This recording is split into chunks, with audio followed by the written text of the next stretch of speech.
I pushed the brake button a little late.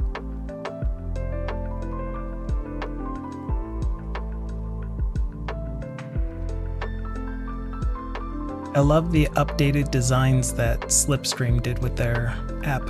I'll show it when I show the screen. Hope you guys are having fun.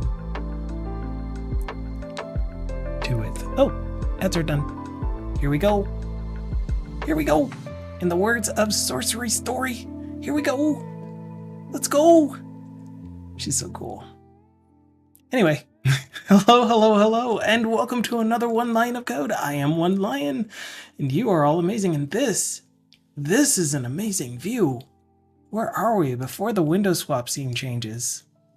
We are looking out of a window somewhere in Jura, Scotland, UK. Let me move out of the way so you can see this thing in its full glory.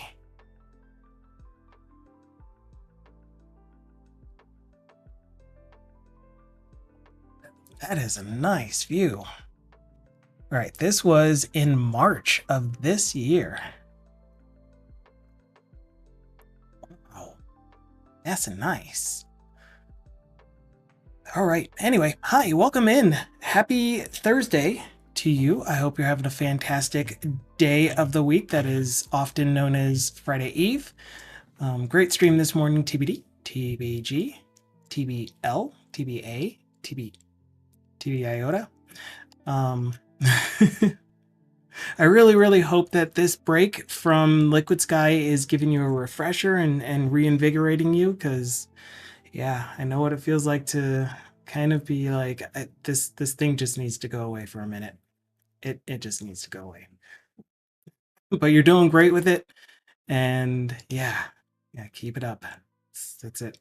We're gonna go to the desktop. I'm going to show you why this little Slipstream thingy is completely gray at the moment. And that is because Slipstream are working on their app, and they are constantly making UI changes that are just completely what's the word I'm looking for? Discordant with the way the application used to be. They changed the icon to go from this little Slipstream logo, which is a black and purple color scheme, into a very white logo that just says SSM. So white logo, black letters, just says SSM. I mean, I'll show it to you here in a second. And the app itself used to have this nice dark theme to it, and now, for those of you that don't want to tan, turn your monitors off now. But now it looks like this. What in the world did they do to the app?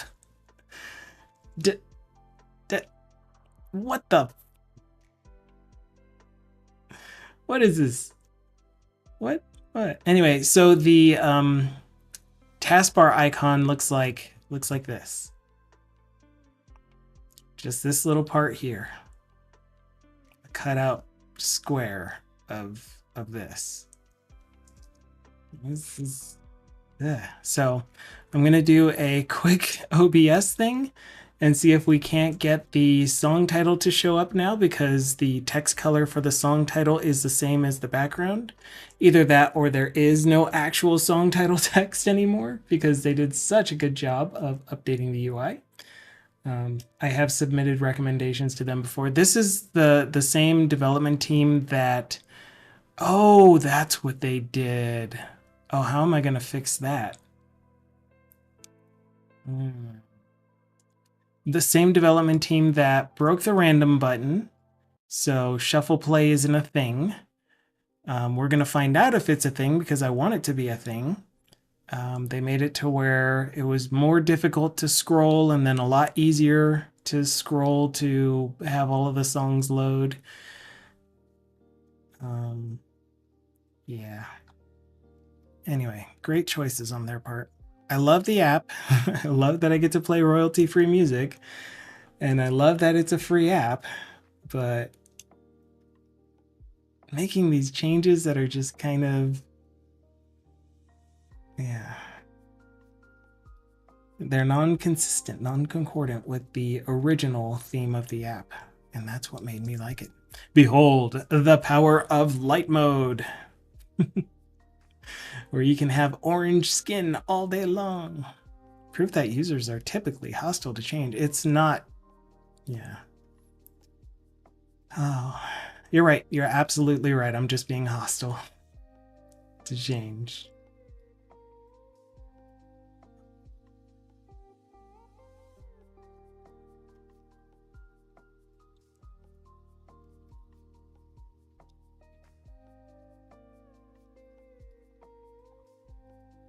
Right, let's see if we can.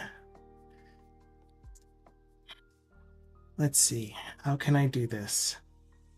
I think if I created a second slipstream, where's my now playing slipstream? Here, okay. If I create a second slipstream song info, if I duplicate this,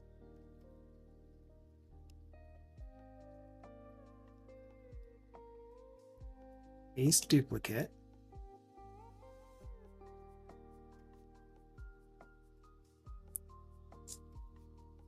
is it OSS? Maybe.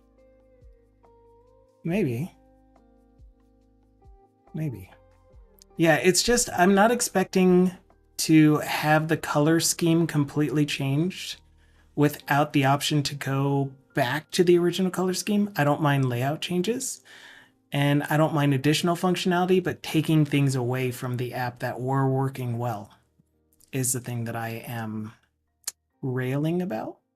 Railing against. All right, so I'm going to make a few of these. Paste, duplicate. One more. Paste, duplicate. We're going to see if I can get a little creative with this. I doubt I'll be able to, but we're going to try anyway. Make this bigger so I can see. Oh, cool. Chat is still on top, so I can still see you. While I'm doing this, I am going to greet you all. Dukesoft was first in. Pre-stream even. Dancing Gummy Bears, woohoo. And then dancing, I don't even know if that dog has a name. But anyway, one of the big gamey emotes that dances. TBD Gamer says second with a dancing canny tail, wagging tail. Dukesoft says tooth. TBD Gamer greets Dukesoft. Dukesoft says good bot. And Dukesoft responded to TBD Gamer with a Zelda emote. Nice window. Hello world from DC Aggie. DC Aggie says behold the power of light mode. And then proof that users are typically hostile to change. I didn't mean to come off as hostile. I just meant to come off as there was this thing that I was not expecting. And then DC Aggie says, is it OSS? If so, odds it's .NET. I'd assume something JavaScript based running in Electron. No reason for the guess, just a guess. Yeah, other than maybe you were going to recommend that I contribute to the open source project instead of complain about it because there's more. Because it doesn't make sense to just complain about a thing. Come on. All right, I'm going to move this back to the screen so that we can all see what's going on with it. I could have sworn that there was the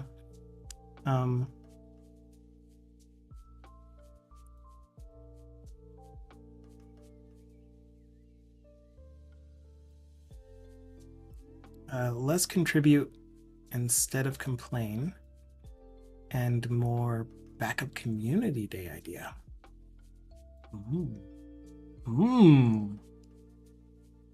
Okay, so we got that.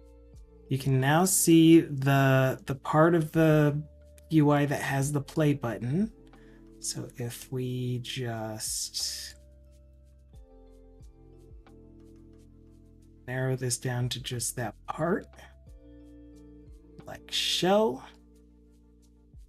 Then we get just the song title, which means that this entire thing is massive and doesn't need to be. Maybe I do want it to be bigger in case the song title is longer, but how do we give credit to the artist if it's not in the now playing?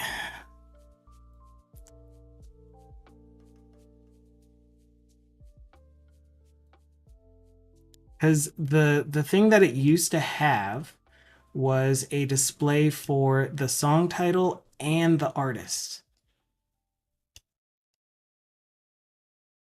And that was an easy way for me to cover crediting the artist for the royalty-free song that is playing, as well as displaying the slipstream info.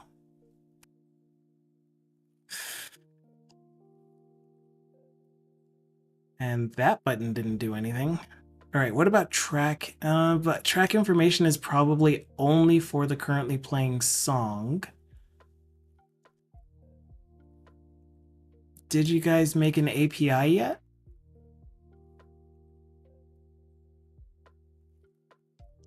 No? No API? I mean, no instructions for an API is what I meant to say. Support.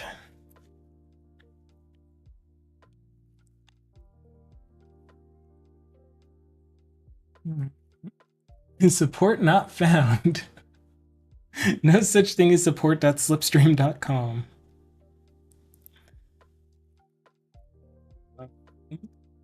Lost you there? Yeah. So they have a link for support, but there is no actual support page. No support, no problem. You're so right, Zerg. So right. What was I thinking? All right, and then the other thing that I'm just gonna do for shiggles and gits is let's just show the progress like so.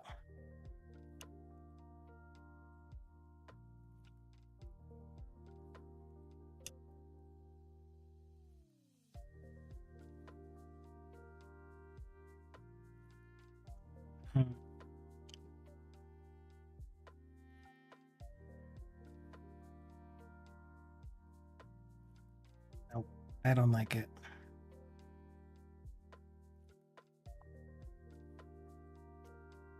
And what happens if we shrink it down?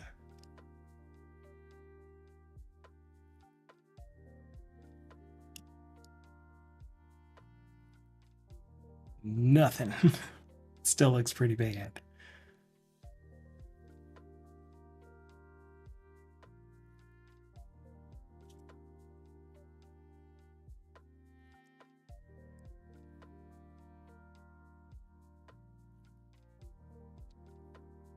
Oh, I'm never getting that. Oh, I got it.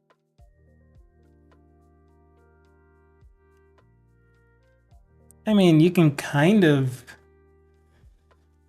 see the progress left on the song. Is there a way for me to stretch an element in OBS to make it taller while stretching it instead of scaling it? I'm sure there's a way. What is this called? Song progress is called song name. Okay, so song progress, I am going to see if we can transform, edit transform, size. Can we make you taller? I'm guessing this is why.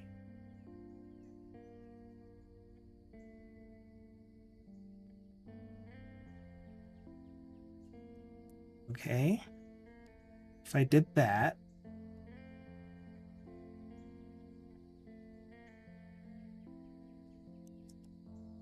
and try again. Transform, edit. Ooh, that kind of worked. 23.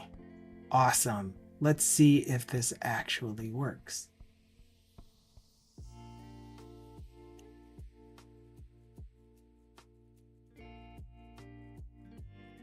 Yeah, we can kind of see the progress a little bit.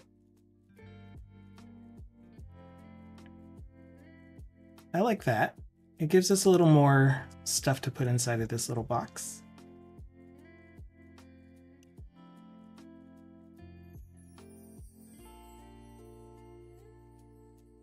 Cool. All right, I'm gonna leave it at that. Then we're going to put this here. This one I didn't end up using. We're gonna put this here. And we're gonna call that good. So the place that this isn't gonna be updated is the one where it's centered. Is there a way for me to just copy this and paste it as a duplicate, but place it here?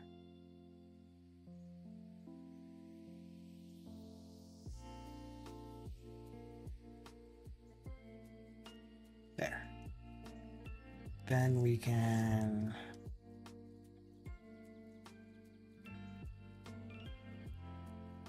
move the contents of these into here.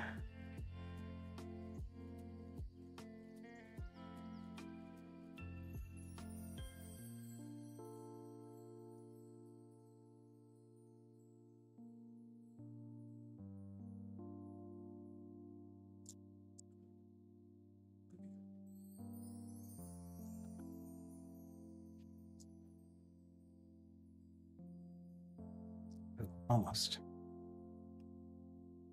Went a little too far. Let's try this. What's happening? Oh no, not a paid service. No, free. Free service. The thing that is required is for you to either sign in with your Twitch, which is the easiest way to get it associated with your Twitch account, so that if there are any copyright claims against it, then you can say, I was using this service and it says it's royalty-free music, blah, blah, blah, blah.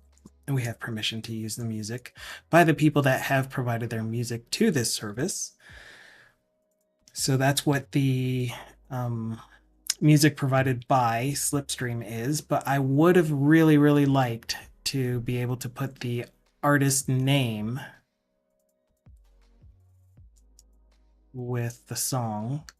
So maybe I just need something that can attach to this window and watch the network tab or something and see if it gets the song info for the currently playing song. If they don't expose some kind of API for me to do that, we'll find out. Hi, Marcus. I mean, they do have a premium service, I guess, but I'm going to assume that means premium service. But it's definitely not something I'm interested in paying for if people are not going to be compensated for it in some way. The artists themselves. Okay. I think I'm going to stop with that for now. We're going to call it Googe. Googe for a little bit. So I'll put you back where you were. Ampersand.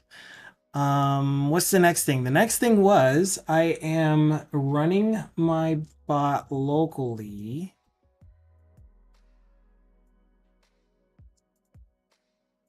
So we're going to see if it's actually working.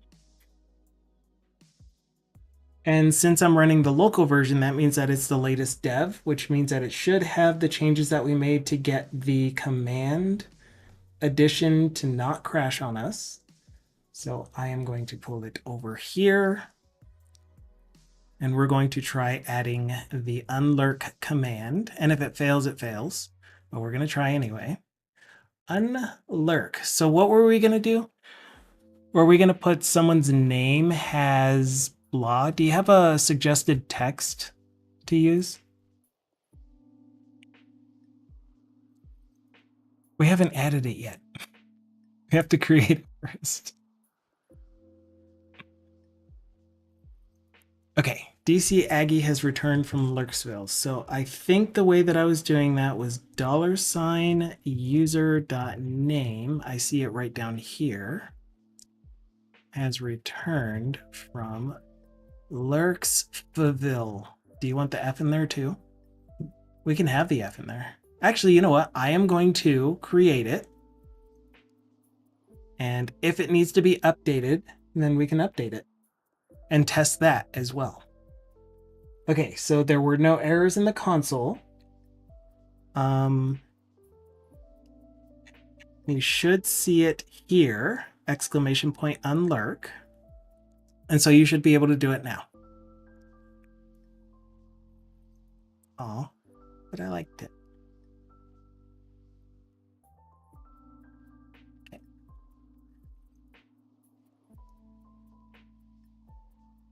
DC Aggie's lurking. What the?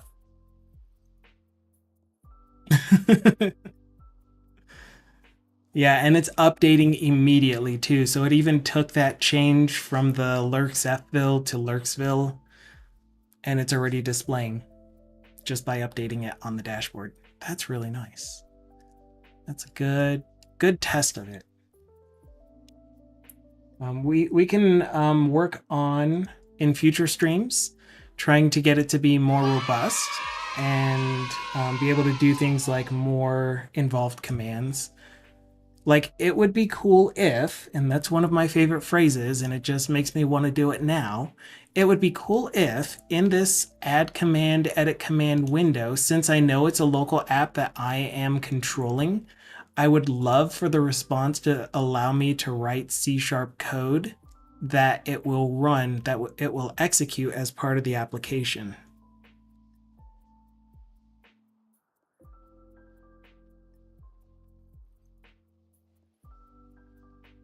And so if I create some kind of use system.datetime.now or whatever, system.whatever, something from C# within here, it would just be cool, wouldn't it? Wouldn't it? We can have aspirations. We can have goals. We can dream. We can dream. And welcome back, TBD. As mentioned earlier, thank you so much for your stream. Wouldn't it?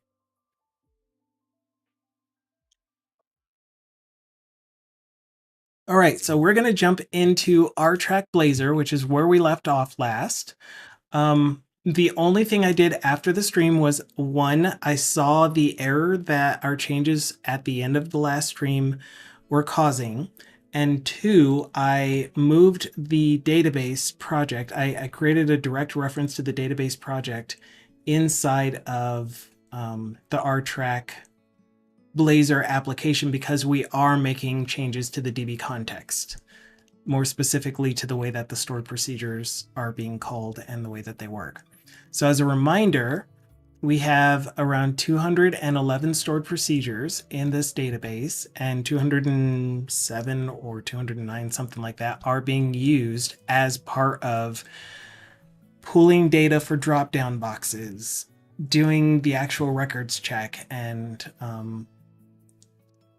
analyses and stuff like that, performing the database updates, performing the moving the data from the RTRAC database to the environmental database. All of those things are done through these stored procedures, and some of those stored procedures, the majority of them, like, is it the majority? I want to say it's something like 90. 90 of them? Can we say 90 of them? However many this is, require user context. So because the original application, the way that it was written, was when the user logs in, it uses their identity credentials as the database login. So they are logging into the application using their SQL username and password. All of them require user context. Go all in on the absolutes. Absolutely. So however many this is, that's how many of them need an actual SQL user. So I was thinking about two things. Instead of creating the user account and updating the roles and permissions, the database roles and permissions, because that really does create a SQL login, which means that if the user had access to SQL Server Management Studio, they would be able to log in using that username and password. I'm going to create an account.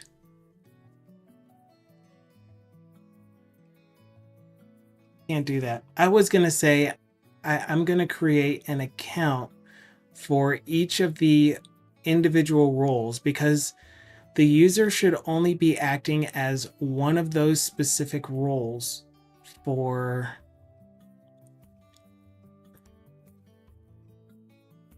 the duration of the... Dang it, that sucks. We can't do that because there are some that are like, if the user is intermediate, then return this information. If the user is final role, then return this other information instead. And there are users that will have multiple roles, both intermediate and final.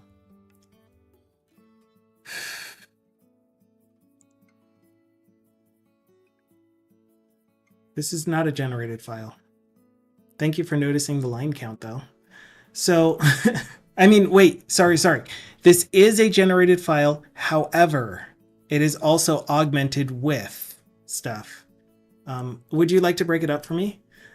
So the way that I got this was that I had Entity Framework Core Power Tools reverse engineer the database to give me all of the stored procedures as C# methods, essentially. And so all that they really do is call or set up the SQL parameters and do the execute raw SQL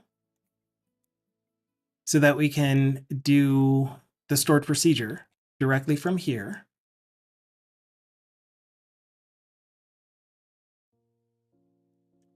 Yeah, cool. So that we can do the stored procedure from here. And the things that I added to it were the inherit doc comments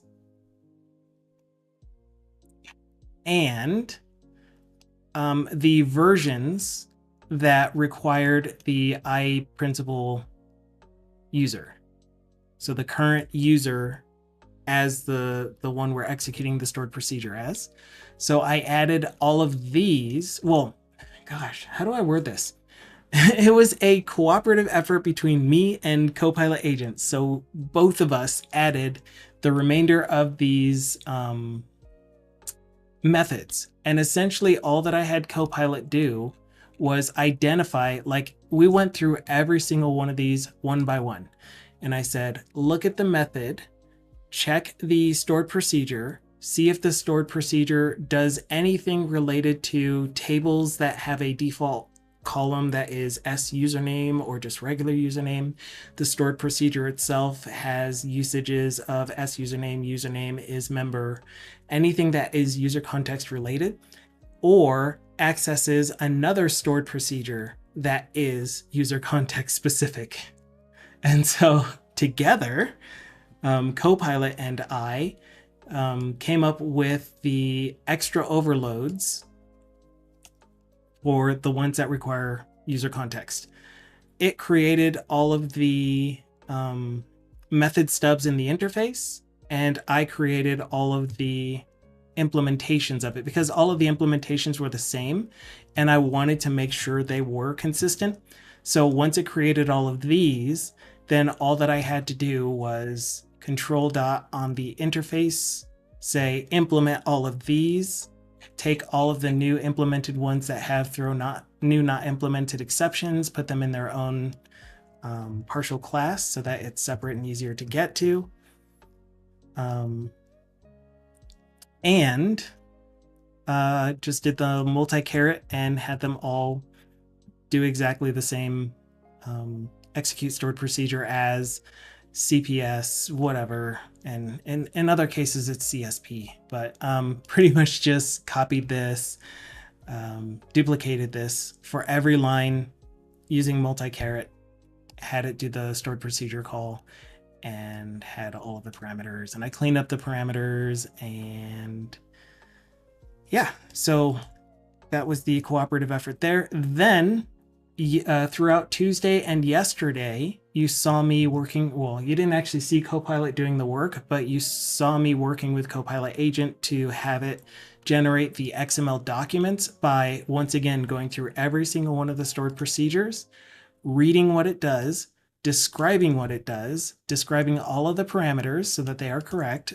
So for example, this AT parameter shows up in quite a few methods, but it doesn't always mean analysis type. Although now that I'm looking at it, I think we went through and updated the parameter names anyway to match.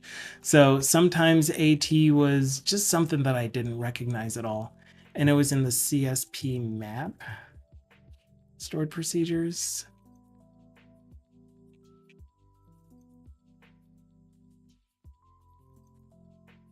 Yeah, like these township things, these lock general, lock detail, assignment. Yeah, assign contract for AC, assign number for AN. This is usually analysis number.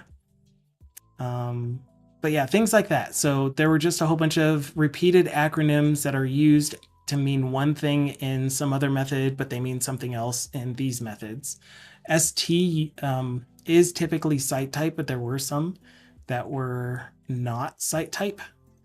And on top of that, I asked it to provide information of if this thing adds something to the TBL temp errors, let me know what the error number is and how that error is added, or what conditions cause that error to be added to the database, which it did.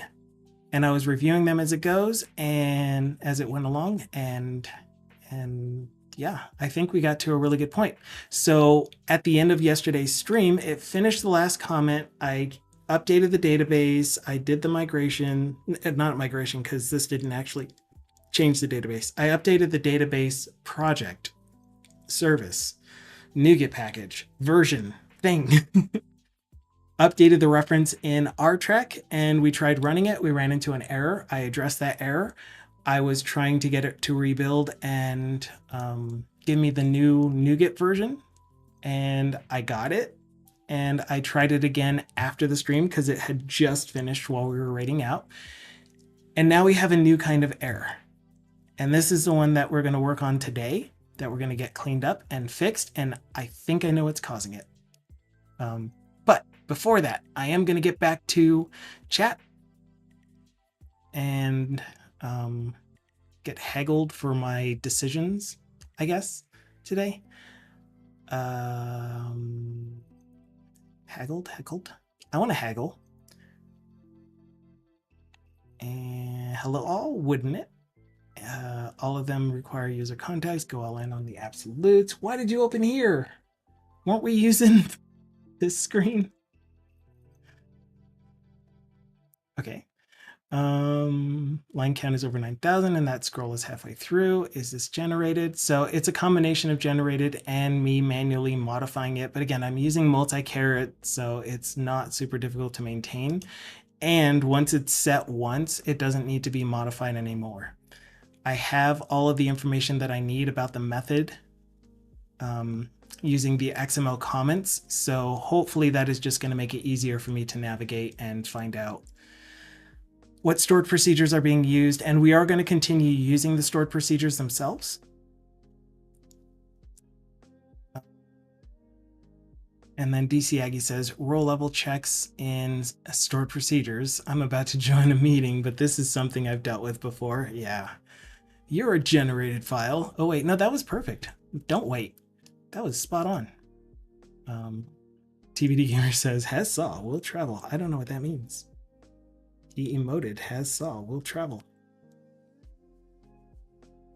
I need to take notes. I have topics for Community Day. Awesome. It'll be a good one tomorrow, I hope, then. Great. I love topics and also hungry. Can't move. Too tired. And also hungry. President Not Sure is here. Man, what a great use of LLMs. I'm being serious. Yeah, so having it do the actual documentation to help describe, because that's something that we all agreed on was one of the coolest uses of the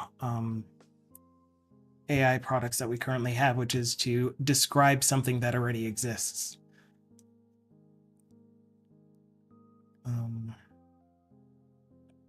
So that is indeed what I did.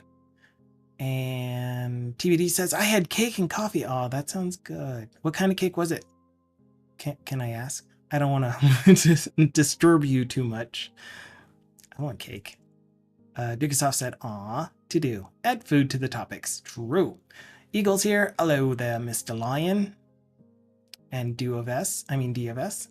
Do of S. It should be Do of S. Dukasoft says, funny bug of the day. Close button calls the create button as well. Today I learned button type equals button because you had button type equals submit, or you didn't even have the type on it. Yeah, I use button type equals button for everything.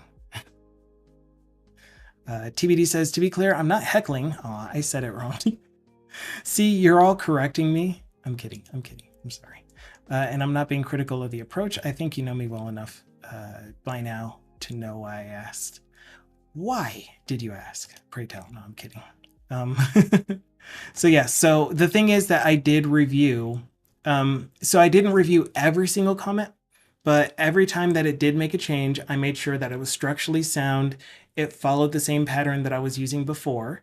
So for example, for those combination methods, the one with the overload that has the I principle in it, I made sure, and I was actually making sure of this while I was doing it, that the method signature didn't change. The only thing that got added was the I principle user. And it's the exact same method call, just with the I principle user.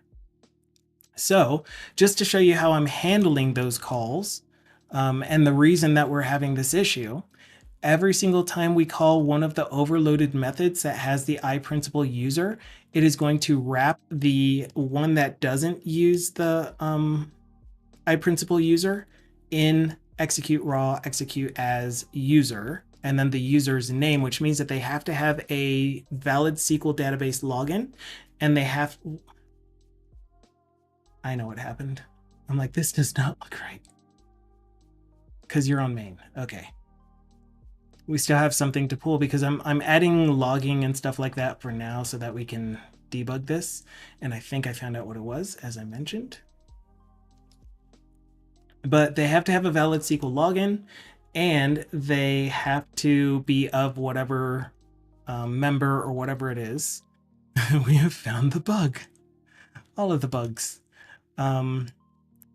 So I'm gonna run it, and I'm going to show the actual error and stuff like that in case you playing at home want to try to figure this out as well.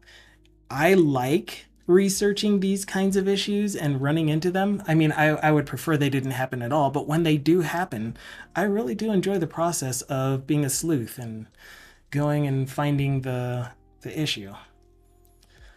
All right, so other chats. To be clear, nope, we're down here. Cake was an iced lemon loaf from Starbucks. Oh my gosh, I love those. The ones that I still love the most are the marbled not muffins. I guess they are called cakes. I really don't know what they're called. The little slices that look like pound cake. I love those. But when we do Starbucks, I always get a I can't think of words. I always get a cheese Danish, and a pack of Madeleines, because I'm chunky. along with my venti white mocha. So if you ever want to buy me a coffee, just know that it's a venti white mocha. Last night though, I made Swiss Miss hot chocolate, and then I put in this, it's supposed to be a Spanish coffee, but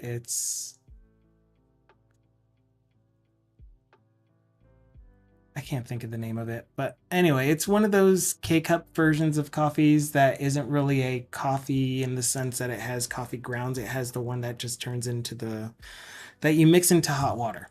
So what I do with those in order to make it easier to recycle is I cut off the foil and then I pour it into the cup, and then I put hot chocolate with silk, made with silk, in it, and it turns into a white mocha, and it tastes just like a white mocha. It's so good. Duper super good. All right, so here's what happened. Where's console so you can see console?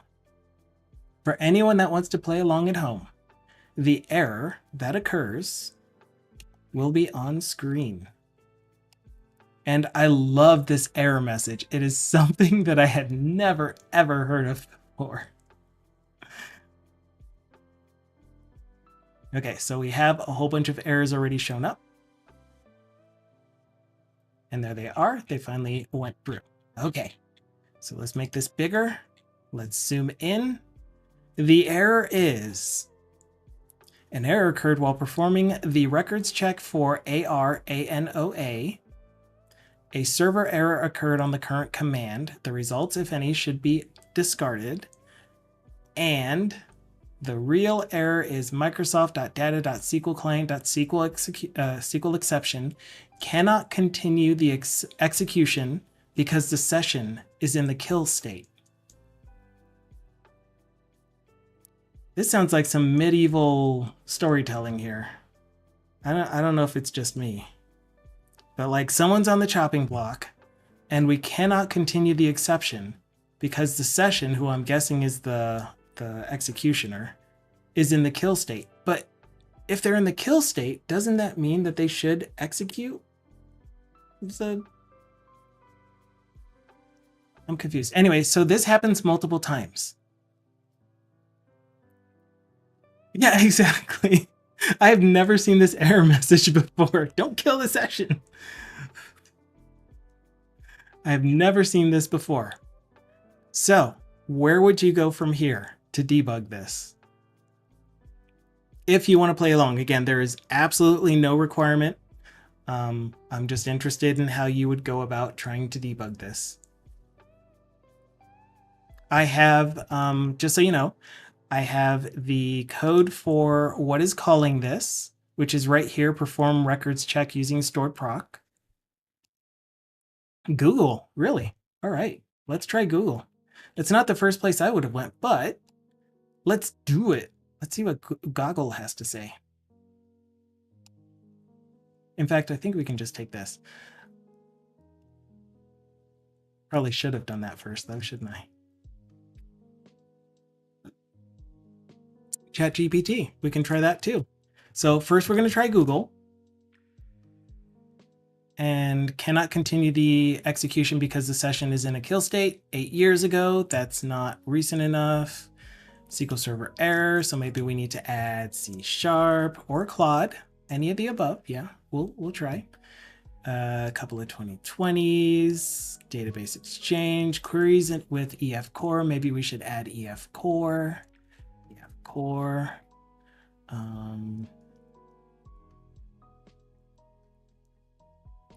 Okay, so this just looks like it is a stored procedure. This has nothing to do with C#. Here's some code. I may as well run this on the database. It's just to check if there's any corruption on the database. I did run it. Nothing came back as an error. So even though this wasn't the first thing that I tried, I did Google it, by the way. This all doesn't look like it is C# related, so we can just discard those first few ones that I wasn't actually narrowing it down to C#. Whoa there. Select top one. You should run dbcc check db. We did. There are no errors. And I also went to test RTRAC, which is the exact same database connection that I'm connected to at present. And oh, you guys are giving suggestions faster than I can read, faster than I can complete them. I will catch up though. So these are all of the same records, the exact same ones that we're using in dev. I do a records check and they complete successfully. I mean, there are errors, but these are validation errors on the actual data. So that means the process did run correctly and returned validation errors for that last one. So I know it's not the database. I know it's not the SQL connection at that point. So queries with EF core causes cannot continue the execution because the session is in the kill state. Some EF core are doing this. These errors are really hard to debug because they only appear in the production environment. Lies, it happened in dev. The weird thing is that changing a small portion of the query will fix the issue sometimes before it appears again. Let me explain with the following query.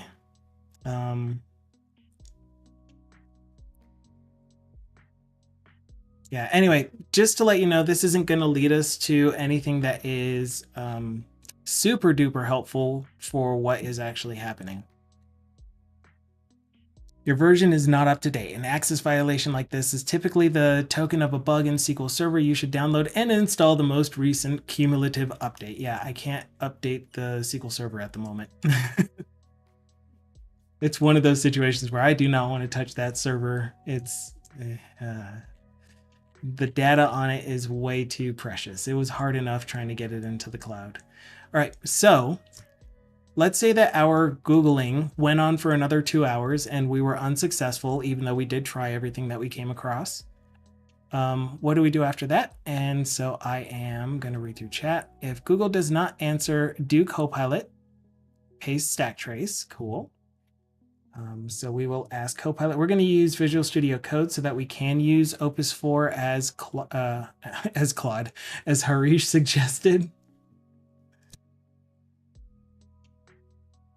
But I'm surprised that none of you came up with the thing that actually made it obvious what's happening to do first. And I think it's a product of our generation of developers, as in anyone who is between the ages of, I don't know, 2 and 900 in this current day and age doing software development. We are quick iterators. We're quick fail, quick move on. But we forget to do one very, very important thing. And I know some of you do it because I watch you do it and you do it well. And I wanted to learn from that. So it was one of the first things that I tried. Logging level. So logging is something that can get annoying. That was the first thing that I did. I added logs everywhere. Then the second thing I did was Google.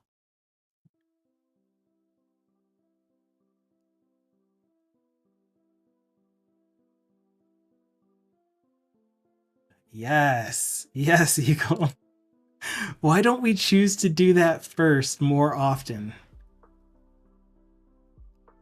Isn't it interesting? I find it interesting. So Eagle said, I know, step through. Let's just run the code with the debugger attached. And again, I have seen a lot of you do that. You do that normally, but that's too slow. And that's one of the main reasons that I don't do it right off the bat. Because it's like, I need to know where this issue is happening. And it's like, we know where the issue is happening. We have a stack trace.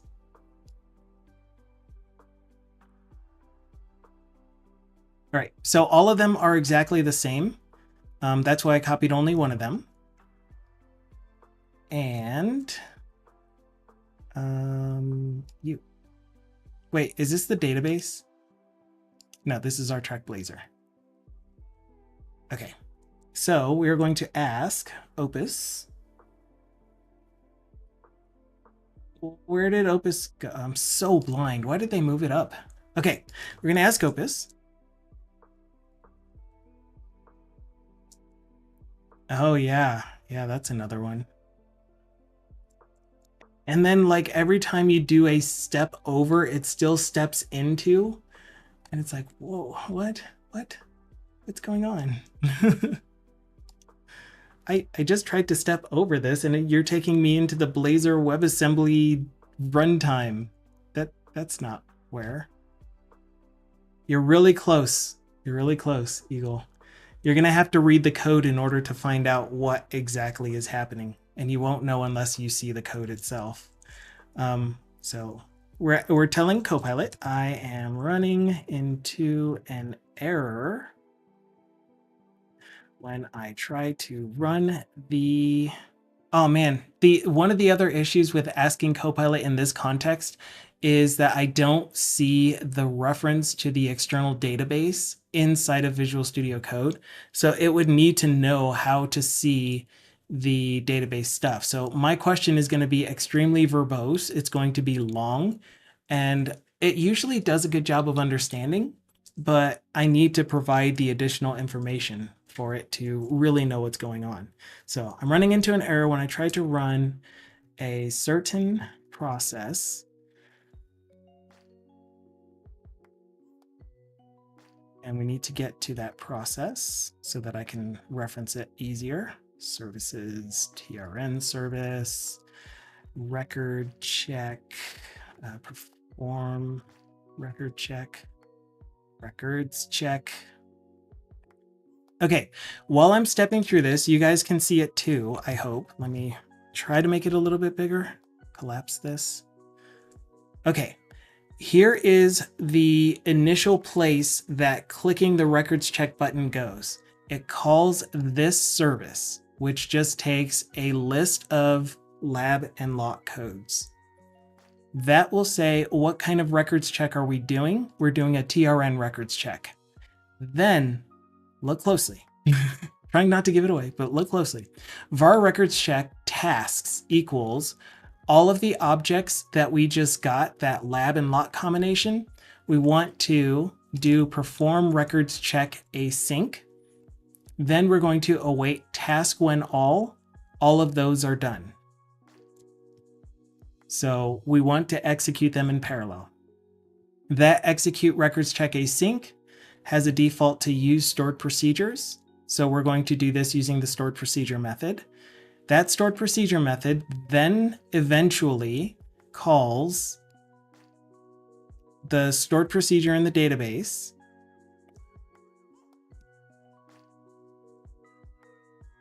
which you can see in Visual Studio because I don't want to have to open it there. That is, which one are you? CSP records check. Just give me this. Jeez. Wrong. Try again. Oh no. I thought someone had an inkling. I thought that already tipped you off.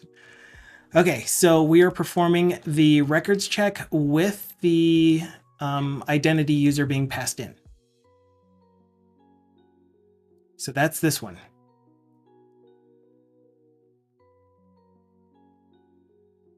So that will execute stored procedure as the records check is going to be the function that it is going to execute. So what we found before, I was just doing this with a task passed in, but that starts the task. And so it starts doing the stored procedure before doing the execute SQL raw execute as user. So that was one thing. You're close, Dukesoft. Execute order is a thing. So that was the first issue we had yesterday. But we fixed that by making this a function of task so that the stored procedure wouldn't actually start executing until we awaited the stored procedure. Actually, we need to be somewhere like here. So we fixed that. And now each call to this CSP underscore records check async, or record check async, I don't know what it is going to call this method, which is on the DB context, execute SQL raw, execute as user, the currently logged in user. Do the stored procedure, wait for that to finish, and then revert so that we aren't impersonating another user. So that's one thing. The next thing is, oh, I guess now we're just talking to this cat. What's your name? Opus.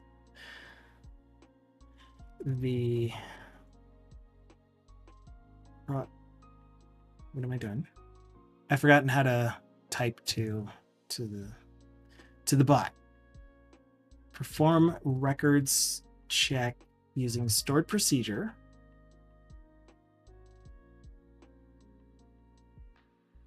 Which eventually calls the CSP. Yeah, and we won't be able to do this. RTRAC context.procedures.csp record check async. Defined below. It results in the error, and then I provided the error name, the error text, which is, I'll take the whole team.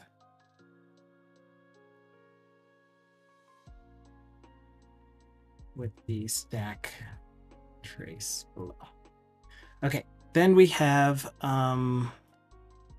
the CSP record check async method and the execute SQL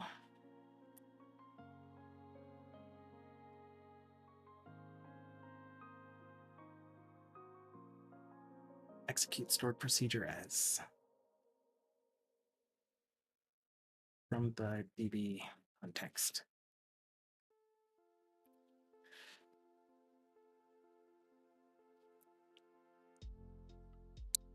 Can you identify the issue and suggest fixes? Okay. So this is going to be a C# with this here.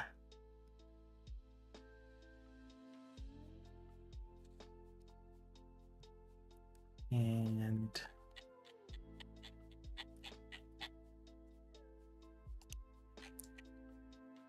this here with a stack trace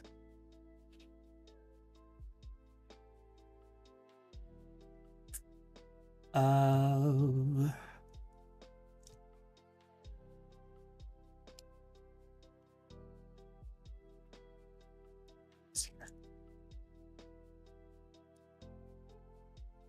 okay.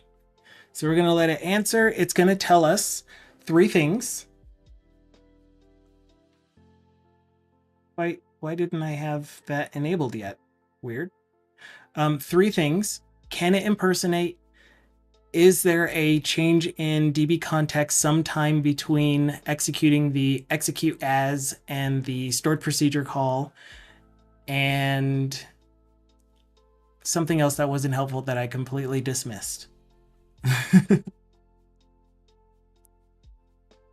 So issue 1, recursive call. You have a recursive call. No, we don't really.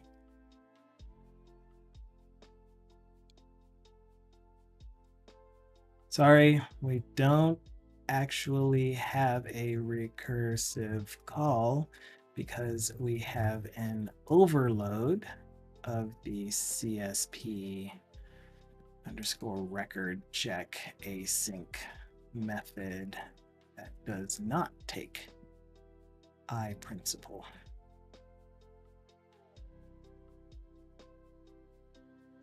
The execute stored procedure as just makes sure we execute the actual stored procedure as the current user.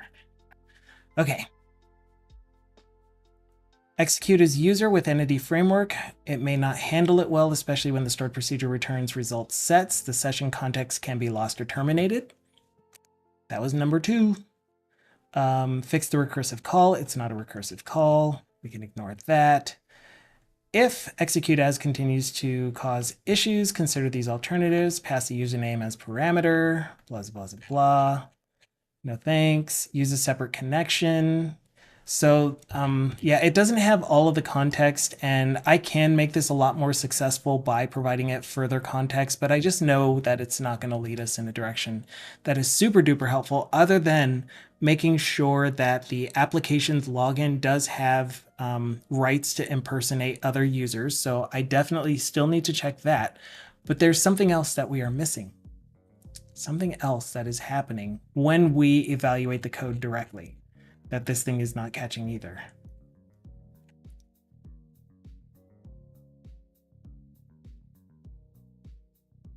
Oh, and it's not catching it because I didn't give it the calling method. Crap.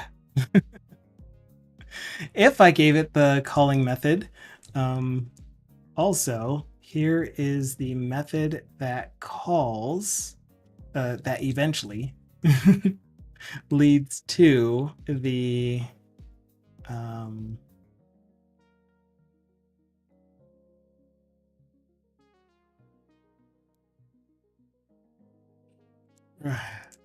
what's the name of this method?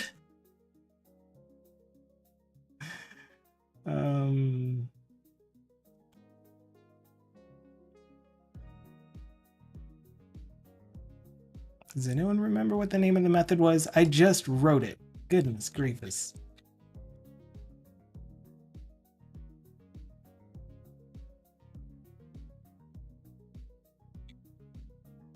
Donkey shorts, darling donkey shorts. Nope. Oh, perform records check using SPProc.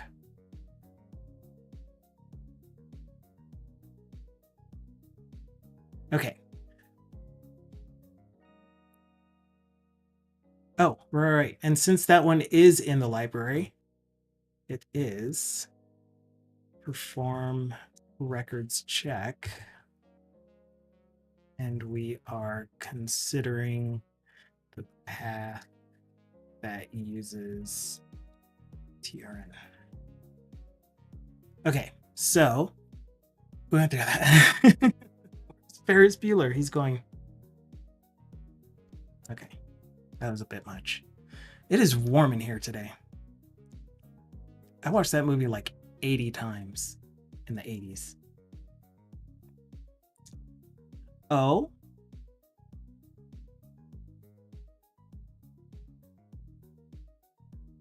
Yeah, okay. Oh, hold on. Thank you for the clarification. Now I understand the issue better. Looking at the code, perform records check is called with record type TRN. It creates tasks. This might have actually answered it. I know. And I know the scene too. It creates tasks that call perform records check async.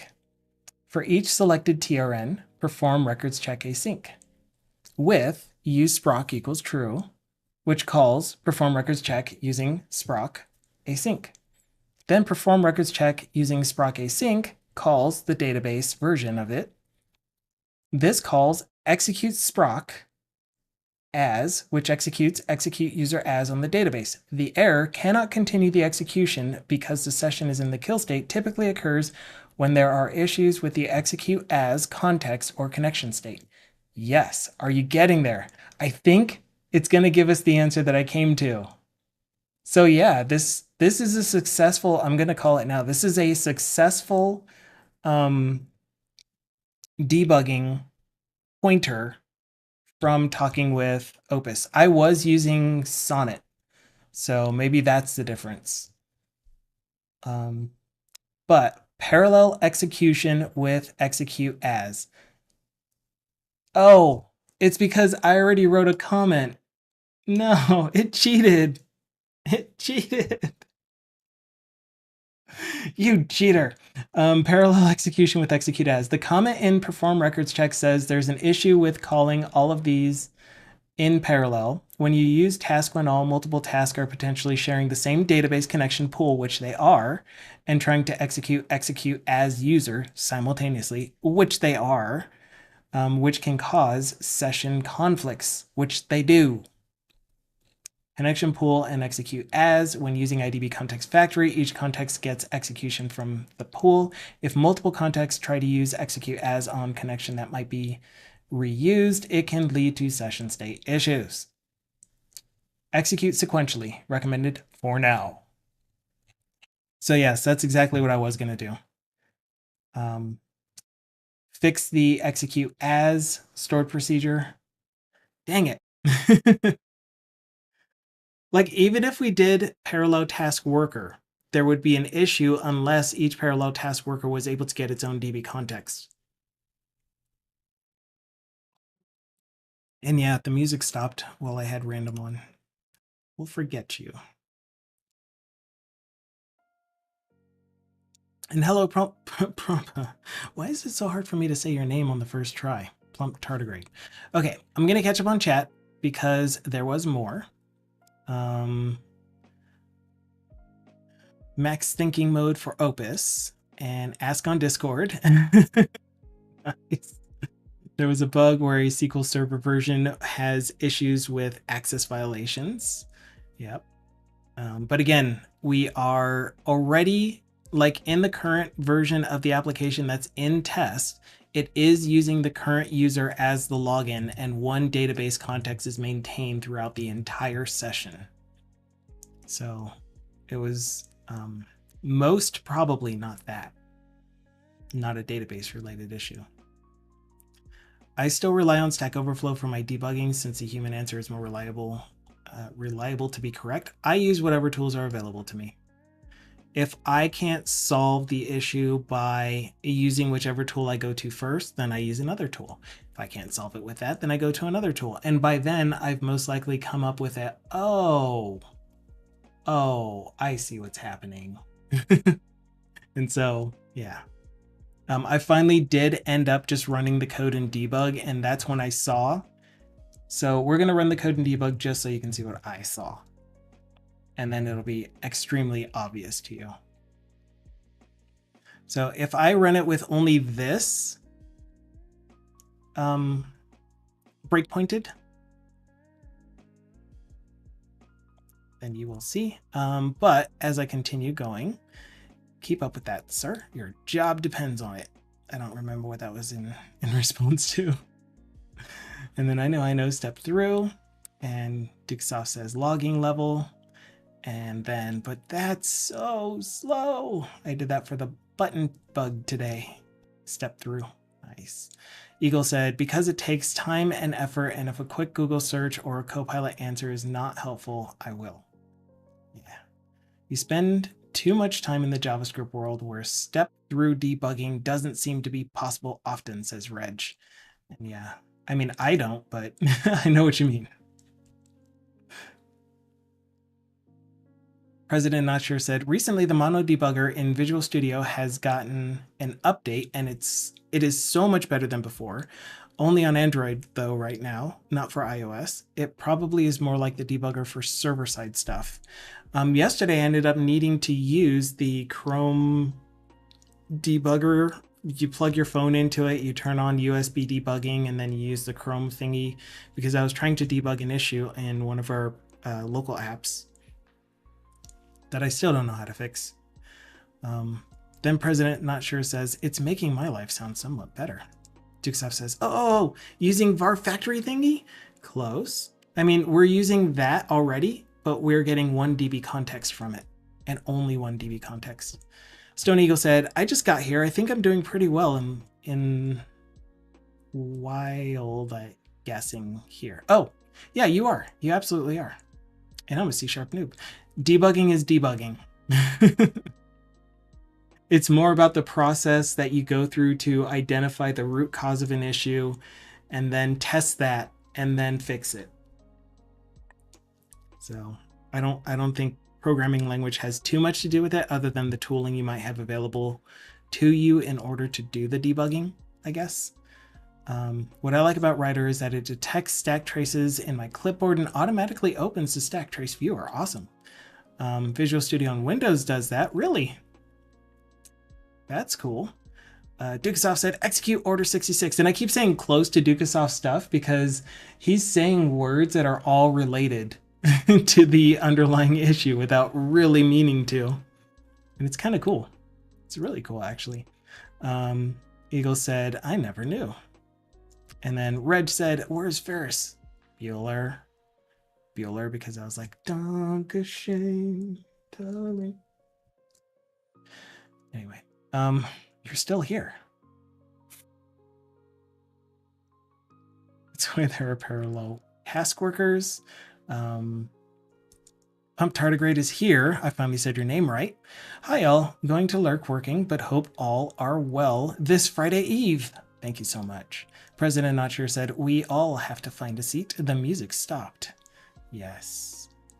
And we all sat down. Except for me. I gave up my chair so that someone else could win today. I don't need to win today. I'm guessing we're all sitting already. I am. See? This is me rolling around in my chair. No, I'm standing. Plump Tardigrade said, just Plump is totally okay. See, it's another one where it's like, I like your full name, and I'm okay when I'm able to pronounce it on the first try, but I'll try to remember just Plump. Seems like just as many syllables.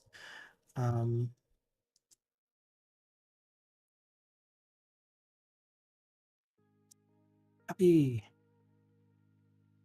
Who done it? Pasta. From DC Aggie. No. From DC Aggie. Debugging, the classic mystery game, where you are the detective, the victim, and the murderer. Nice dice. Goodness me. Goodness me. Who's getting the focus here? Which browser is getting the focus here? Chrome DevTools. No, so when you plug your phone in, I mean, it is Chrome DevTools, but when you plug your phone in so that you can see DevTools from your phone, it's like you go to Chrome something so that you can open your phone's DevTools in your browser. Or not even DevTools, you're just kind of inspecting all of the browsers, all of the open Chrome browser sessions on your phone. Okay, so here we go. We are debugging this now, I think, if I can find a records check.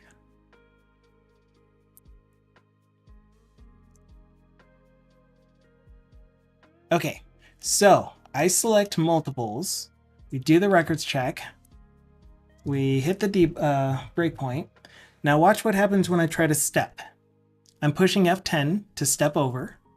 Wait, we're back at the same line. I'm pushing F10 again to step over. All right, we're on result, stored procedure. Wait, we're back at the previous line. I've seen this before. Have you seen this before? Anyone? Bueller. Plump. I was about to say your full name. Plump is saying, I am learning there are quite a few parallels between library acquisitions, cataloging, and what you're doing.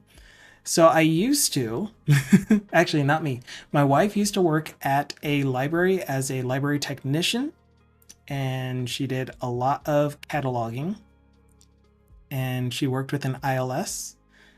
And so being who I am, I love automating things, so I wanted to make her job easier, so I did a lot of automation, and I essentially learned how to make my own ILS with mark records, and we were also starting to use something that I don't think ever stuck, but RDA. Yeah, oh my goodness, yes they are. So Plump said ILSs are the most poorly designed things ever. Yes, and I do not know why. So the behavior that you're seeing here where I'm trying to step over and it's taking me back, or not even taking me back, it looks like it is staying on the same line, is to do with anyone? Anyone? The hint was back here when we were calling the original call. But I mean, yes, exactly correct. Not even partially correct, exactly correct. So it has to do with parallelism. And when we're calling this method here, we're getting to it from this select X arrows perform records check async. And then we are waiting task when all. And so we are immediately starting to execute every single one of these right here. And so these are starting to execute before we are awaiting task when all. All of them are running in parallel, which means that all of them are accessing this same method, execute as username, or we can't even tell when as humans. We can't even tell when each of them is hitting this line, when each of them are hitting this line. So one of them is going to hit revert before another one does the stored procedure. And so we're going to have a database context, a connection pool context that is in an invalid state at that point in time. And thank you so much for the follow. So because I am running these all one in parallel, two on the same DB context, this is running in a weird order. Things are calling, like watch what happens when, oh yeah, I guess there it is. When one of these tries to run the stored procedure while another one has already run the revert. And so here's all of those errors happening. One of them gave us back a result. That's cool. One of them made it through. But here's us calling revert again, which caused an error to happen. So the word that I was looking for is multi-threading. So when lots of these are happening on different threads and accessing the same DB context, that's when we're having an issue. So because the next step in the function has not started before the same breakpoint is being triggered by the parallel execution. Yes, yes. And so we have a few ways to fix this.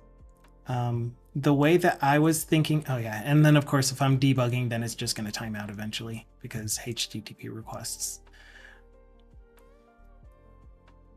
The word I say, the word I'm looking for is a phrase that I say multiple times a day teaching. But DC Aggie was exactly right. Async parallelism was 100% correct. It's just I was specifically, like the math teacher, looking for the one right answer. I was specifically looking for the word threading. But that's exactly what DC Aggie said. So you get the points, you get the cookie, you get the token to take down to the candy store that's in the basement of the school that you can spend these points on and get terrible, terrible stuff for you that's going to make you sick for the rest of the day. Why would they do that to us? That's just stupid. So if we were watching my new logging, though, by the way, then we would have seen the order that, like, it would have been hard to parse, but we would have seen the order that the executing as X user, are they even showing up in console? Kind of looks like they aren't even showing up in console. But executing as user blah is going to show up multiple times before we see execute as user succeeded. And then we're going to see stored procedure completed before and executing as user before a revert. We're just going to see it in this this terrible order. So we have a few ways to address this, and I'm still not sure which one I want. The first one is to manually do the execute as user inside of the RTRAC code. So we are farmers. Dun, dun, dun, dun, dun, dun, dun. Go here. So we're here. And so we can turn it on here. We do execute as user here, and then revert here. That's kind of my preference. That way we can keep the parallelism. But the other thing that most likely will happen from this is multiple operations started on the same context error will happen. So it might need to be done in coordination with this other one that I'm thinking of, which is that the perform records check async. Wait a minute. That is very interesting. I don't know what to do about this. So if anyone has suggestions, I'm going to be open for this one. We are using the DB context factory to get a new DB DB context from the factory when we call this method perform records check using stored proc async. I thought that that might mean that we are getting different DB contexts, which we probably are, but they're all using the same connection context.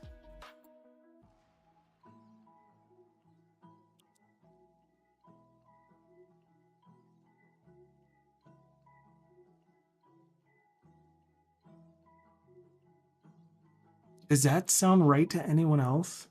That doesn't seem right to me. I got a bad feeling. I do too. I really don't know what to do about that. Okay, so let's go with option 3 first, just to see how it performs.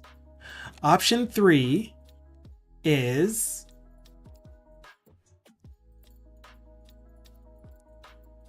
instead of doing these in parallel, we would, for each var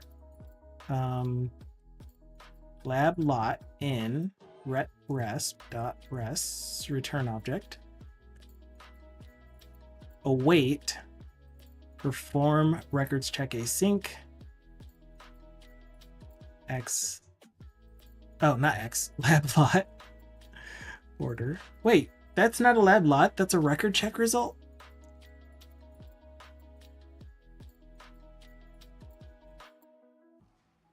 I thought that was a lab lot. Whatever. It's fine. Just do whatever you want. Okay. It's so weird though. Doesn't this actually return something? No, it just does. Oh, it populates the result. Got it. Interesting. So we're going to do them in series. We're going to do them in sequence and just see if it works, if it performs well. If so, then we have most likely identified the issue and we can continue optimizing this code from there. Whether that means somehow figuring out how to get a new connection pool, getting a new connection for each of the DB contexts at the same time, as well as along with, or just finding a better way to do it. So here we go. Maybe I can squish you down like so. We do this? Yeah, but can you do this?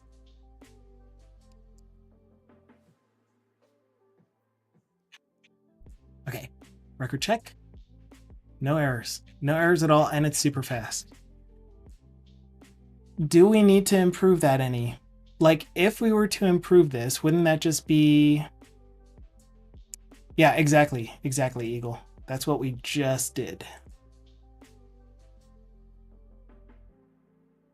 Yeah, so doing any kind of enhancement or any kind of improvement could be considered over-engineering at this point. DC Aggie says, DB things I've seen junior devs do in our actual production database.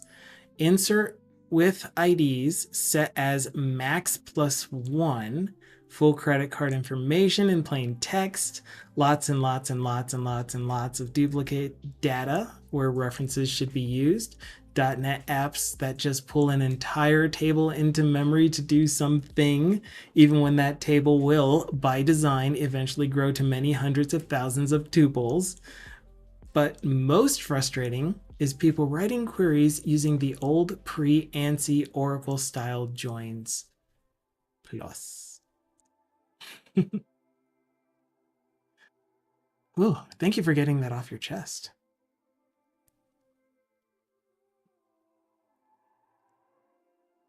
I didn't.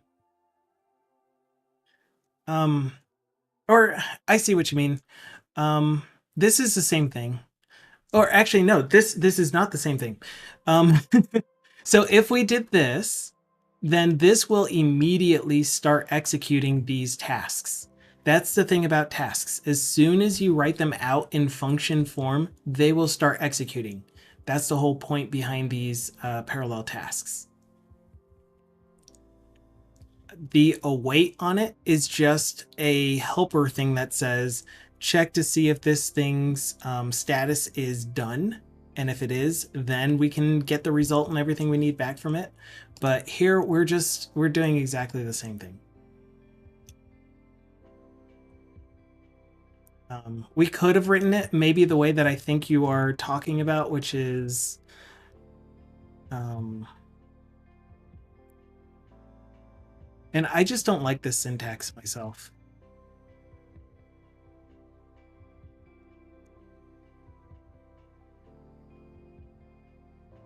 Oops, we need to make it async. Make it async. So I could have just written it as one line. It means the same thing.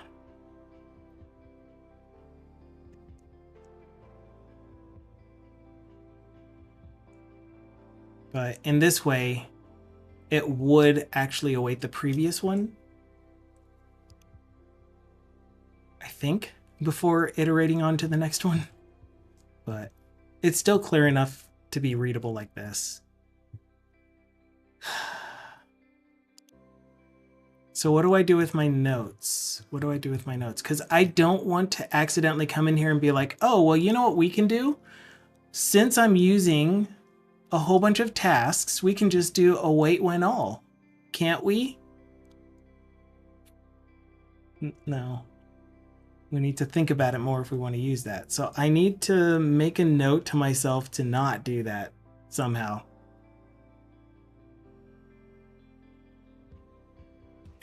President, not sure. I think concurrency has taken years off my life. DC Aggie says, yikes. Oh, wait, because I missed TBD's comment. So Eagle first said, no, you commented out your array creation. We talked about that. DC Aggie said, even Oracle says not to write those, and that support is just there for legacy code. TBD said to DC Aggie, I had our DBAs tell me to write a script with insert IDs as max +1. There are stored procedures in here. I showed you that TRN one, didn't I? The ID, oh my goodness, I think it's still there too, unless I finally did rewrite it.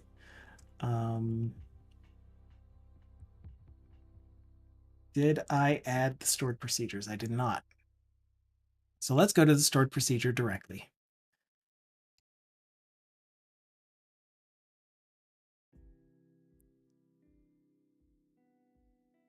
No, stored procedures, we said. Kid, hey kid, submit TRN. Submit TRN. Script. Show me the code.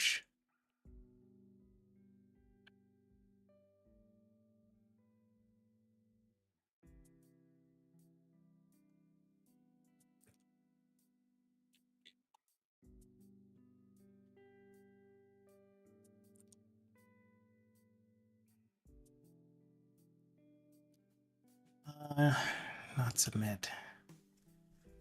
Archive.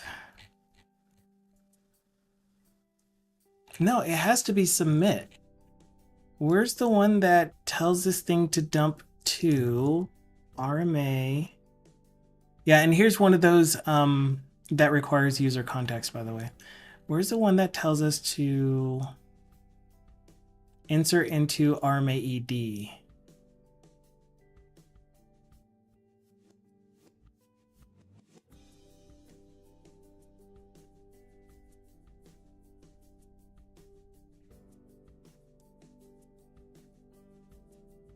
I think it was dat data.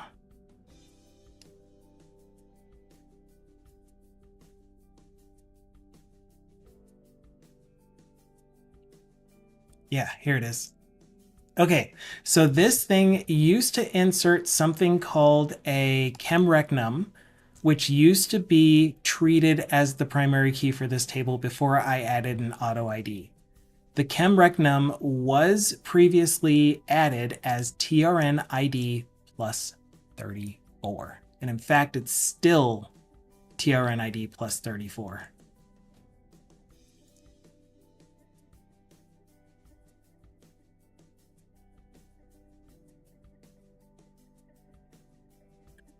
What?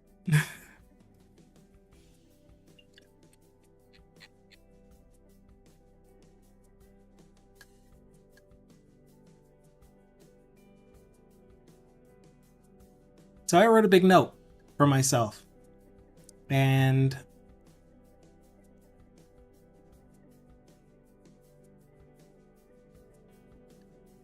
yeah.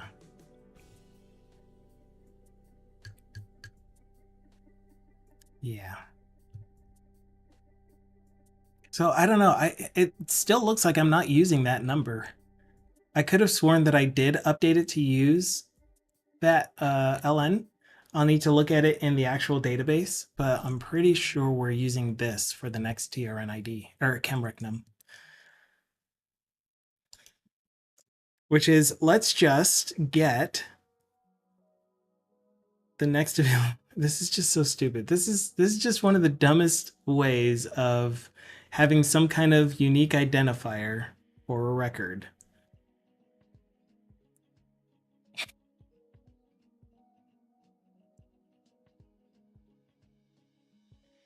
Because, you know, you aren't going to have a multi-user application and have more than one person trying to update a record at a time. Never going to happen. Okay, moving on. More horror stories I see. Where are we? Where are we? Where are we? Rari. Okay. Didn't realize there was an immediate invocation. Yeah, isn't it weird? I didn't realize it for the longest time until I kept running into stuff where the task starts executing. In fact, I ran into it again yesterday and didn't realize that that's what was happening when I was calling, when I was using just task of T and then having all of those call or send the method to this. It's like it started invoking that method already as soon as you declared it. You know.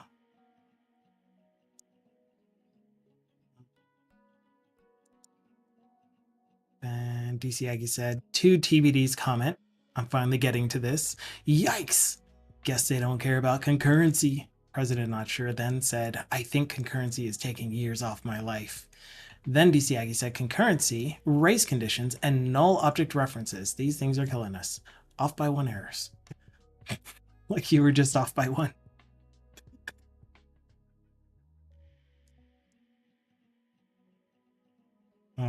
Then Marcus and null object references aren't that big of a deal anymore if you're using modern IDEs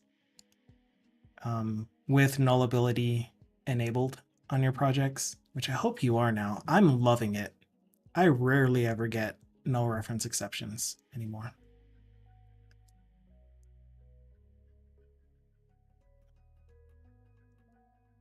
Commenting code about it, yeah. And it's like, do I really though?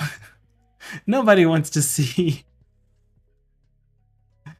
Nobody wants to see this in their code, except for me. I'm the only one maintaining this code, but I'm still thinking about what if tomorrow someone else replaced me. They're like, I'm sorry, it costs too much. We need someone else to maintain these applications. I want them to be successful. I want to leave a code base behind for them that they can know how to continue where I was.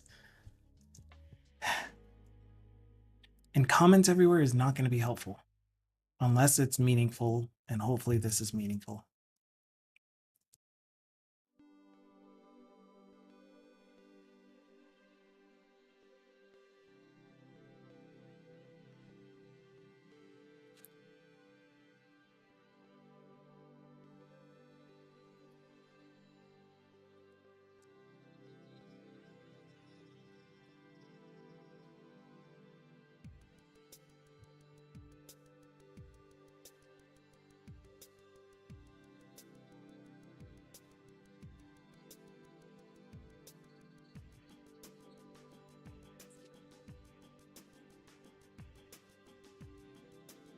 Okay, so anyway, we're going to do these sequentially.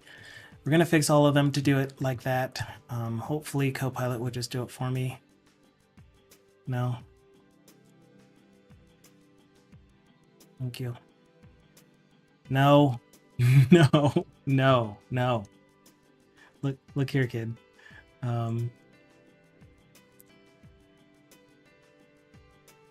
Yes. Perform record check error. Okay. Can you do it one more time? Can you do the same trick? No, you can't. You really can't. It's okay though. I love you anyway. You are helpful, you are amazing, and you have been helpful. Oh, I needed to double check the method. It is. Okay. Okay, so I think we're good with that. We can discard the issue with the database, the extra logging that we're doing in the database regarding executing stored procedures. So let's fix this up by deleting the references to the database projects directly, adding back the direct references, or not the direct references, the references to the NuGet packages for the database services.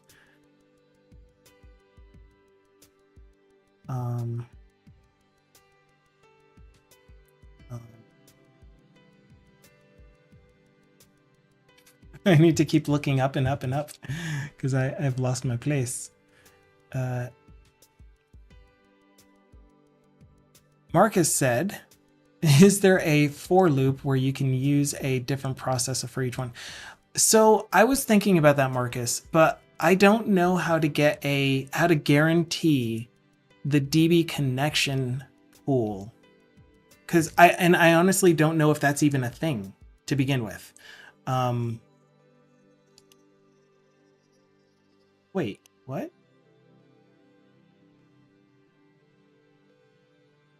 How are you still accessing? Oh, that's confusing.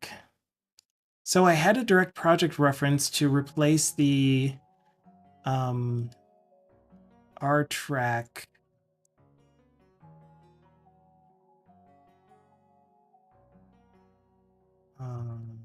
NuGet package, and it was still able to debug using the RTRAC NuGet package. Weird. That's confusing. That's very confusing. How did that end up not breaking things? Totally lost my place. So what I don't know, Marcus, and maybe you do, maybe you have some suggestions or ideas, and I would love to hear them, is that, so here, when we call each of the individual methods,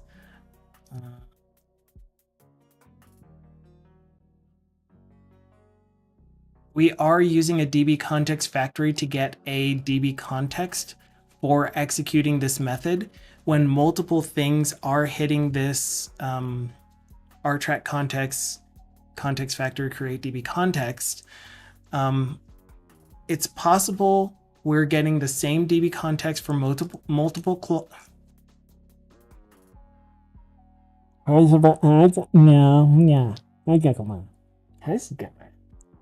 possible we're getting the same DB context for multiple calls of this method. You try saying that. So this DB context could be the same DB context as another call, since they're all getting called in parallel and these are all potentially hitting at the same time, they could all have the same DB context. 2, if they are getting different DB contexts, is it possible that they are using the same underlying how did that end up there? RTRAC context.database.connection. Like they may be getting the same connection from the connection pool, whatever that means. I honestly don't know if that's a thing.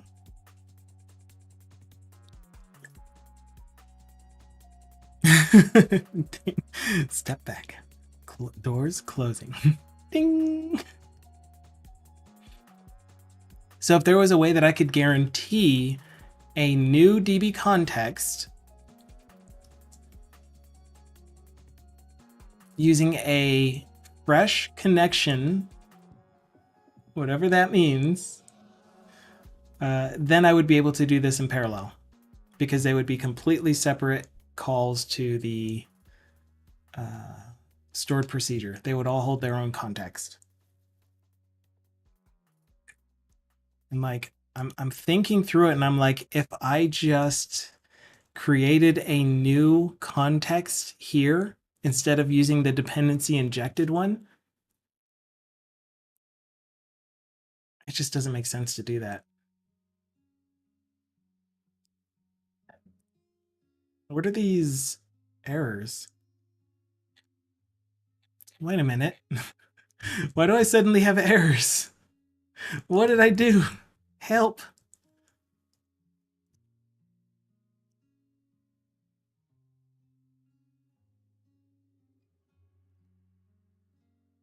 Why are there errors suddenly? Anyone? Anyone? Anyone? You. Stop. Get some help.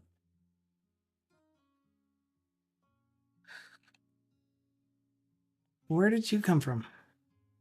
Where did you go? Where? Oh. Oh. Oh. Because of my DB content. Did I not save the project? I probably didn't save the project. Where did you come from? Where did you go?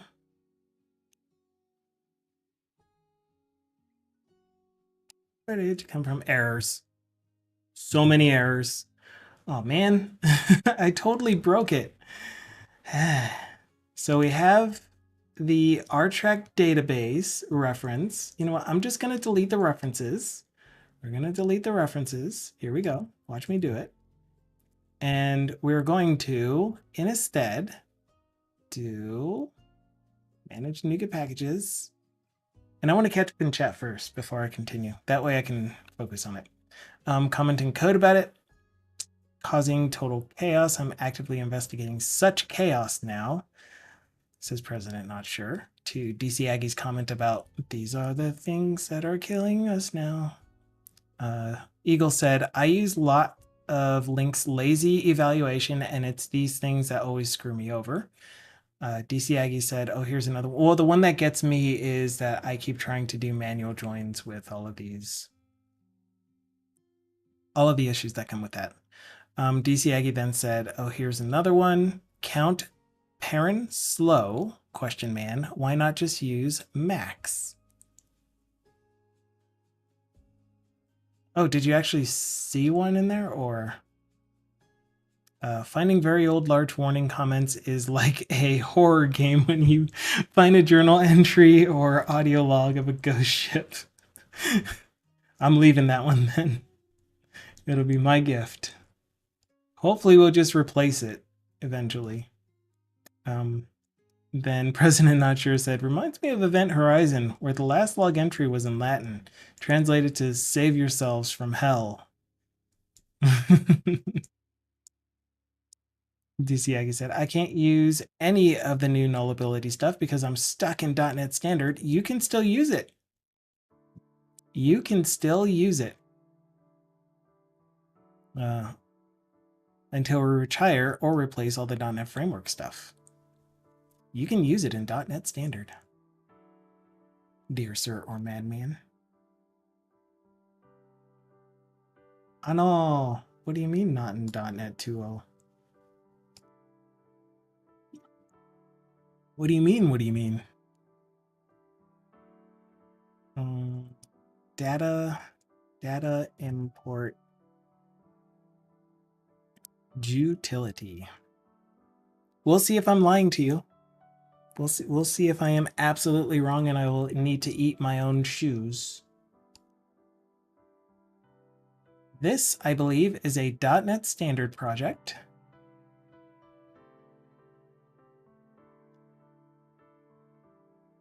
.NET Standard 2.0. I am targeting Lang version 13, and all of my projects use nullable enable.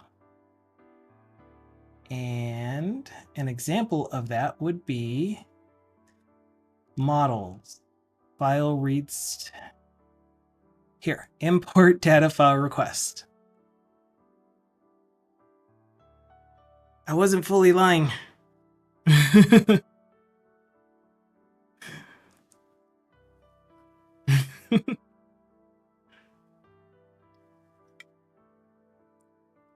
Wait, that says components. Hold on. .NET Standard 2. Let me find a model inside of the actual project, not inside of the component library.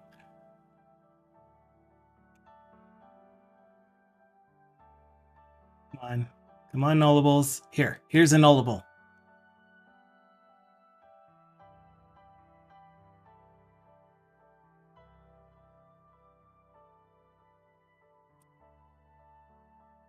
I don't do nullables. You know, that's probably true. I think you're right. Okay, so we're both right, but you're more right than me. And I'll read your comment as soon as I get down there. So let me catch up on chat where I'm really close. Liberate te. Maybe. Haven't looked it up yet for the Event Horizon quote. I need this Latin as a snippet in Visual Studio. I feel like there are career opportunities in migration. Yeah. Liberate te ex inferis. Sounds like I was on WMATA train again. I don't know what that means. Hopefully it's not an acronym that has to do with politics. Please no. Washington Metropolitan Area Transit. Okay, so it's just a form of travel. You're safe for now. Ding. Oh, as far as the now step on day train, you're gonna go, you know.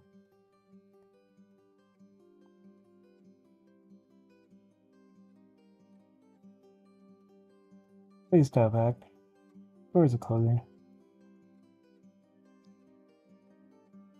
There. How'd I do? What is the difference between your create DB context and just new DB context? So new DB context is not dependency injected. Create DB context async is from a DB context factory that is injected. And the thing about factories is that they reduce the amount of resources that you use. So if there is an existing DB context inside of your application that has been running for, I don't know, 100 days straight with 999.9% uptime availability, that you aren't creating new DB contexts when you have existing ones that you can just reuse. You're not creating more DB contexts. Versus if we only injected a DB context, we'd get a new DB context with every single request. So yeah, that's the difference. I'm suspicious of code without error. How can I code without error? I'm getting help. Don't tep me. Oh, about the stop it. Get some help. Dead connections get stinky. They do. Singing along with me to something that I was singing earlier. Don't lie into me. Marcus said, I have autosave turned on in Visual Studio Code, so it only saves if there's no errors. Cool. Then we talked about nullability, not if you need to consume it from .NET Framework, which is your correct statement. Absolutely right. Would you like some sauce with your shoes? I would love some sauce with my shoes. Thank you for asking. DCI said, that's a hack that will cause problems if you expose public use of those features to a .NET Framework app that can't use the modern language features. You're absolutely right. I cede to your point, and not as a, I think you're trying to be right, but because you actually just are right. You know what I mean? Zurich says, I don't do nullables. I sure do. It has kept me from getting so many null reference exceptions. So nice. Marcus then said, could you call AI functions from a .NET Framework application, for example, 4.8? I don't know the answer to that. That's something you'd have to ask the interwebs. Unless anyone here knows, of course. And you're welcome, Eagle. And DC Aggie was like, it's the DC Metro Rail. The train now standing at the platform 9 and 3/4 is a figment of your imagination. DC Aggie says, mumbling, This is a red line train to Silver Spring. Next stop, Metro Center. Train moving. Automated voice. Ding. Step back. Doors closing. Ding, ding. Please move to the center of the train. Ding. How'd I do? If something is null, while it shouldn't, I want it to crash and log it to App Insights. You still get that. That's what nullability is all about.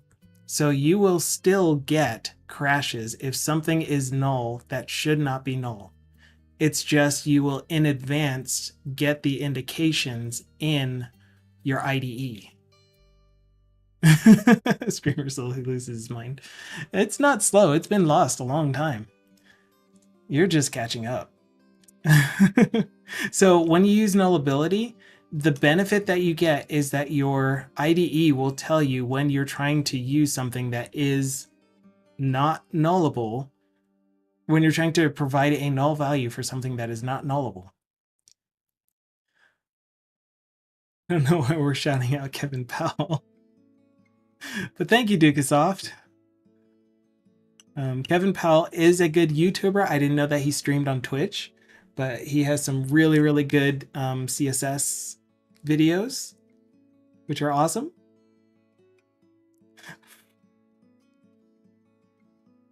But yeah, you'll still get null reference exceptions if you allow those null warnings to go through.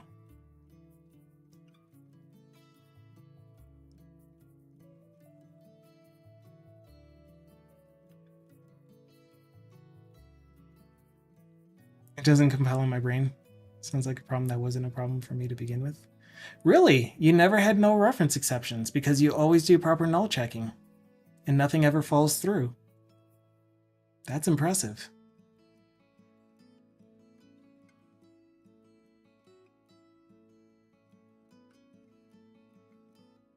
But yeah, Eagle is like the king of CSS. He lives right now. Absolutely. DC Aggie says, perfect. And retro. I hear the new trains don't have that automated voice anymore. Silence. For an iconic sound of our capital. Yeah. The last time I was in that area was in 2011. 11 for like 3 months. The problem with no null reference exception is that it don't really tell you much about the problem you have to dig into it. Yeah, absolutely. It's just like you tried to reference a null object that is not nullable. We were there at the same time. Perhaps we crossed paths and I smelled at you. Maybe. I was in Alexandria and I would often take the metro into DC, into like the shopping areas and stuff. Yeah. I was at the HQDA, Department of the Army headquarters.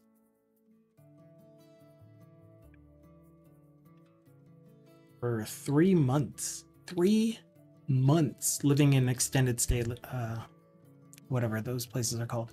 But I rarely get into such situations. Well, good on you. Awesome. That's really cool to hear. It is still a very helpful tool, in my opinion, even if you are good at null reference checking. It's still very helpful to have nullability turned on so that you can see in the IDE immediately when you might be trying to reference something that is not nullable.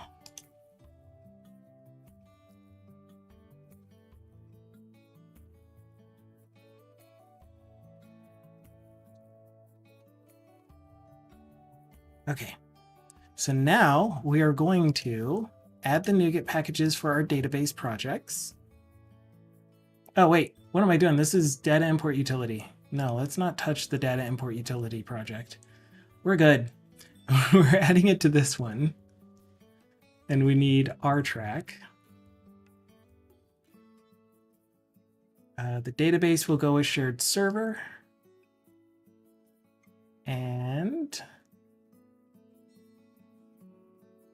the models will go with shared client. Nope, just shared. Just kidding. Just are these not actually installing? They are. Okay. That was scary. Yes, save please. Close, close. All right, what do you say now? No errors. How can I breathe without errors? Eagle says, if you catch every null, is that not also a null reference error, but disguised without a stack trace and a crash? Yes, you know, you're not wrong. Then Plump said, last time I was in DC was January 2016 to see my brother. I love using the metros since where I live doesn't have a public transport. Yeah. It was kind of interesting. It was the first time that I had ever used public transport. Like, not even buses and stuff. I guess I've done a taxi, like maybe 2 taxis before that point, and yeah, that would have been it. Oh, of course, school buses. Duh. That counts as public transport. DC Aggie says, 2011, I was in Alexandria, living right next to the patent office. We were right next to each other because the patent office was around the corner from the HQDA, from HQ Department of the Army. Like literally, you go around the corner, take a left, patent office, and there was like a natural grocers or what's the name of the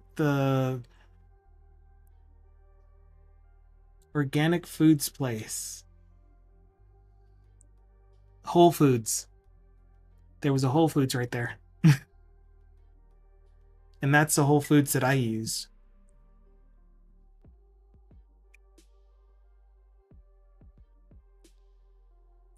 We probably pass by each other a lot. That's hilarious.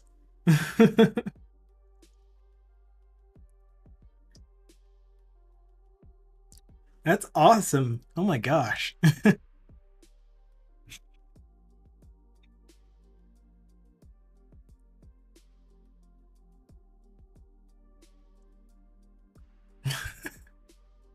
Things like this don't happen in real life.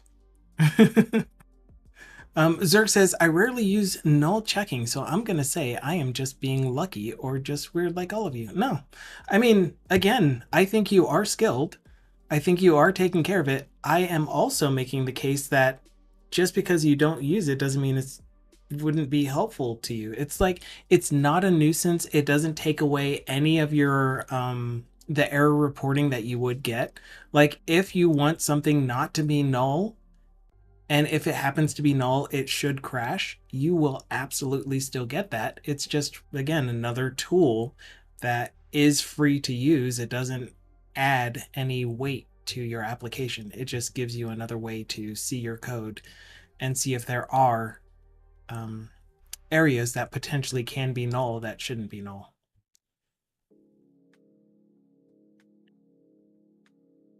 Yeah. And with that, though, I'm going to make up for some time from yesterday because, as I mentioned, I really did just do the investigation of this and we fixed it today, which was cool. Oh, no, I wasn't saying it was that you said it was useless either. I was just saying that I still recommend it for you specifically, who is doing a really good job at null checking. adding the null check to your IDE is just a handy thing, just in case you may miss one. Cool. We are in agreement. But like I said yesterday, I identified the issue and then I pretty much just stopped and moved on to my side projects because I wanted the remaining time of the day. I needed it to just do things that I was enjoying myself. So that said, though, I am going to cut the stream 2 hours early today so that I can bill for the rest of the day. So I'm going to spend the next 4 hours just doing work. We're in agreement. The agreement is no. Dope. So yes, I'm going to end here, but we will be back again tomorrow. And thank you. Thank you all for this lively conversation. I hope it wasn't annoying doing the whole school teacher kind of approach with, can you spot the issue? I thought it would be fun. I had fun doing it. And you guys came up with some great ideas and you ended up in the same place. Right, Kevin, he probably has like 1,000 viewers. Kevin Powell CSS. Oh, he's only got 36. Yeah, I don't know.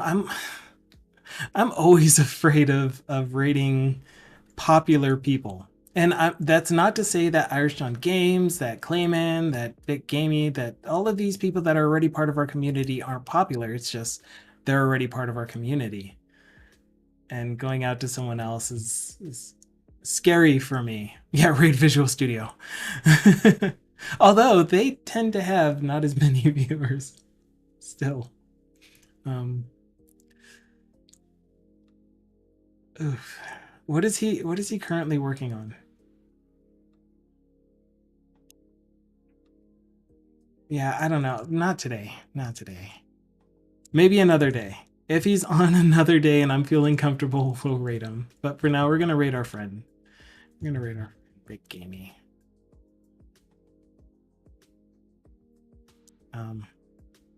He said popular.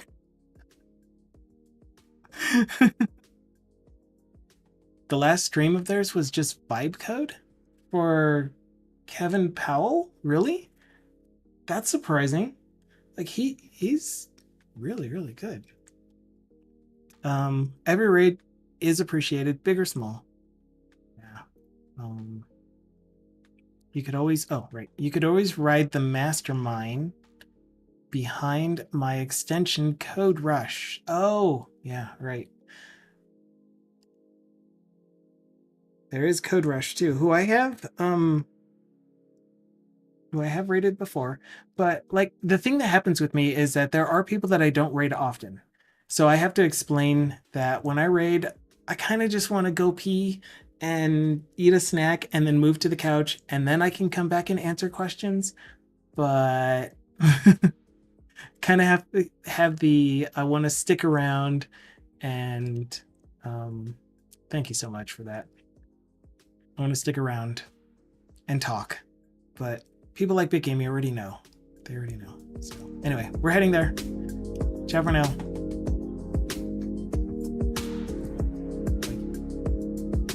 Here I go.